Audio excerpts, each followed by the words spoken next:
Hey, this is Shravan. This is going to be my demo for this last milestone. So it's going to have skin models, animating, and then all the computation is now going to be moved to the GPU. So I've kicked off a build here. Just to give you a start, I'm going to be using two compute shaders. And I call them like a bone local and a bone world. The bone local does all the interpolation of keyframes. So it just takes two keyframes and then does a blend between them based on a TS. And all right, here we go.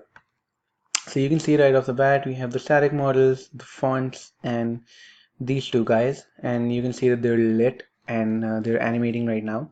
So this is whatever, I don't know, humanoid walk and teddy idle. And if I hit the right arrow key, you see that they start blending into like their second animations. And if I hit the left arrow key, they'll go back to the first one. Hit the right one again, start blending to the second one. So that's the blend of a blend. And so yeah, you can toggle between them using like left and right, and that way you get those things. That's like the demo portion of it. I'm really going to sort of shut this off and go through the code because that's where like everything's happening. So two compute shaders. The bone local one uses just takes in two keyframes and sort of blends between them and spits out a result. This is all in local space. So we pass in two keyframes and a TS, and then you literally just do the linear interpolation of translation and scale, and quaternion does a slurp, obviously. These are some helper functions here that do all of that for us.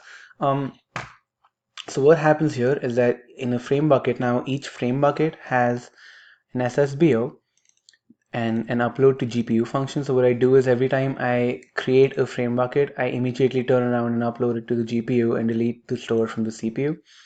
And the way that that's happening is in my animation controller, when I create my animation controller, I load the hierarchy and then I load the clips over here. And inside of here, just because we needed extra animations, I've hacked it for the humanoid, so they take the animations from a different file. For the teddy, they take it from the same file. And what's happening is literally that you're just eating an anim chunk and then creating a clip. And inside of this clip, now you can see that I create a frame bucket. This is the result frame, and I upload it to the GPU. And the result frame always stores the interpolation, right? So I can use those SSBO to later on do the blend of a blend. And then, well, honestly, whatever is happening here is just that, yeah, you just iterate through, create a new frame bucket, populate it, and then when you're done, just upload it to the GPU. That's what's happening there. So just to do sort of give you a high level of what's going on, each frame bucket has its own SSBO, and then the animation has SSBOs for a couple of things.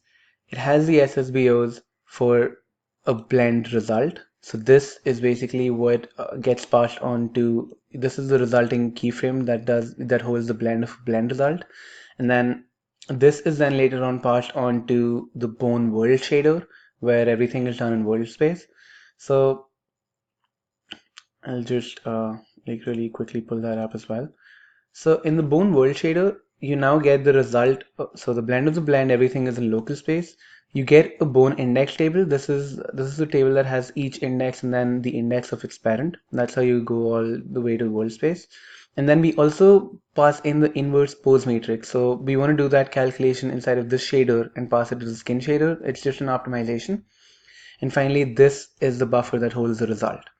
So you can see that I have a vector translation matrix over here and a quad 2 matrix, and those essentially are just helper functions. So you can see that what I do is I have a function that does a local bone world calculation. So when I pass it an index, it's just going to do sort of index into those arrays and create the translation, rotation, and scale, and basically just return a matrix.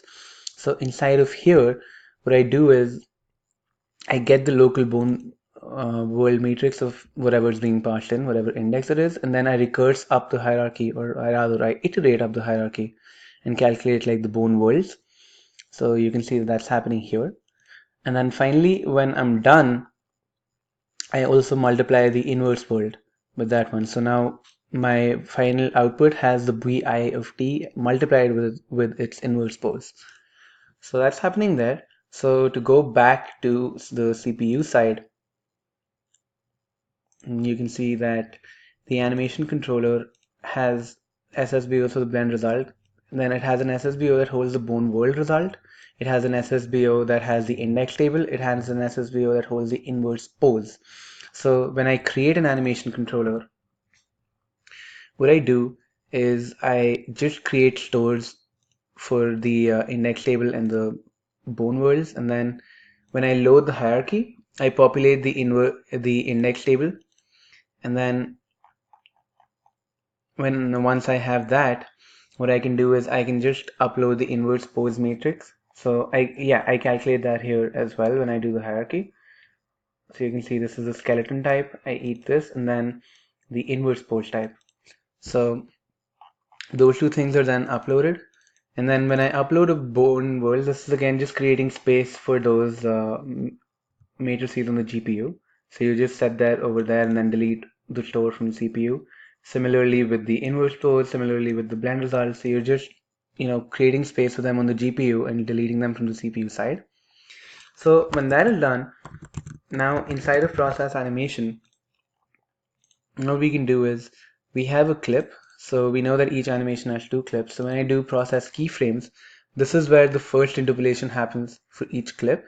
So I get the two keyframes, I find TS, and then I just get my bone local shader, send the data in, and that's how I get my first blend. That's how I'll get my second blend as well. When I have this, then I figure out based on an edge transition, this is a keyboard key press thing. I do a T blend, which is just going from 0 to 1. And now I have my first clip and second clip. My results are stored over here. So now I do the blend of a blend by passing in this blended result, and then the buffer that stores the blend of a blend. And I do that for the same compute shader. Now that this is done, my blend result has been populated. This is in local space. So now I go in here and I get the bone world. I pass in the blend result. I pass in the index table. I pass in my inverse pose matrix. And now then this is the store that's going to calculate everything. So again, in the bone world, now it has all those things. It has the blend and local, it has the index table, and it has the inverse matrix and the store, the final store. So you just go up the hierarchy and calculate everything. So now that part is done. So that's so that's what's happening here. Now that I've calculated this, I have to find a way to actually somehow send it to the graphics object skin, and that is done through a game object skin. So a game object skin now takes a animation controller as a pointer, and the sole purpose for this is literally in my animation controller I have the SSBO that contains the bone world's result, and I have a similar SSBO in my graphics object skin as well, and I literally, to sort of hand it off, I do that in my game object. So when I take in the animation controller, uh, I set the SSBO, so I literally am just passing a pointer from the animation controller to the graphics object. And this is what the graphics object uses in the skin shader for the bone results. So it's the same location on GPU, but on CPU, it's just one guy who's, it's the graphics object who's now handling it, and the animation controller is actually populating it. So that was the thing over there. Other than that, in terms of the update for the skin game object, it's a regular game object, and it's doing exactly the same thing over here, which means that now all the magic is happening on the graphics object. And the way that we do this is really we already have it initialized to a lighting shader. We get the world view and projection. Now at this point we have everything because we have the projection and view from the camera. We have the world matrix from the game object, and then we have the color and light position. And this is what the game object got from its animation controller, and it passed it on to the graphics object. So this is what I pass into my skin shader. Now that does my skinning. So if I open up the if I open up the skin shader here, now you can see that this last one comes in from that compute shader we were talking about. Everything else is the same. So this already has the bi of t multiplied with its inverse. So the skinning is now very simple. It's like, multiply the weight with the bone and you get that. You get the position in that way. And then this is just normal lighting. So yeah, that's how all of that is happening.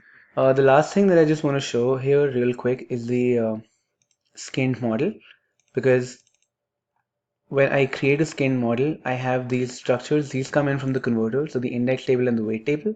Um, so when I create the VAO, I get the words and the tries, and then the bone index and bone weight, and I create a VAO and 4 VBOs, and then everything else is pretty simple. I just load data in, so I load the vertex data in a similar way. I do the offset for the normals. I load the triangle data, and then bone index data and bone weight data. So that's what's happening there. So finally, just to sort of connect everything, if I just open my game, you can see that I literally just, yeah, in the load content, um, I just create my animation controllers. I create my skin models, and these are like my light colors and positions. Um, so yeah, I created the skin shader. I created my skin model from the Teddy anim. This will do the index. This will eat the words, tries, bone indices, and bone weights. I create a graphics object using that. I create a game object using that, and then similarly for the human. So now you can see that when this is done, then I create my compute shaders and I just add them to the shader manager. So when all this is done, you can see that now there's no animation game object anywhere. There's nothing on the CPU side. When I create my controllers, I automatically create keyframes and pass them over to the GPU. And similarly, everything that's going on using these two shaders and then the skin shader, everything is now happening completely on GPU. So yeah, just as a recap, this does local blending, this does blend of a blend, and then it sends it and creates like the populates this bone world result, and now then the graphics object turns around and uses this to bind to the skin shader, and then that's how you get everything going. So yeah, this is the end result, and you can use the left and right arrow keys to show the blend of a blend and transition between your animations. So yeah, and then as a last kind of, just to like, I'm running out of time here because this doesn't record beyond 15 minutes, but yeah, just to show that on the converter side of things, the only real thing I had to do was take this final word entry and split it into index and weight tables. So I have a structure over here that I just call the index table, and I iterate through the final word. I populate two tables from this one big table, and that's all I do over there. Um, I have included the exe, so you can run convert all anims, and that's going to basically give you those animations that I then use inside of my engine. But yeah, that's actually pretty much it. So yeah, I think that's pretty much it. Um, I think I demoed everything, and yeah, that's it. Thank you so much for watching. Until next time, bye bye.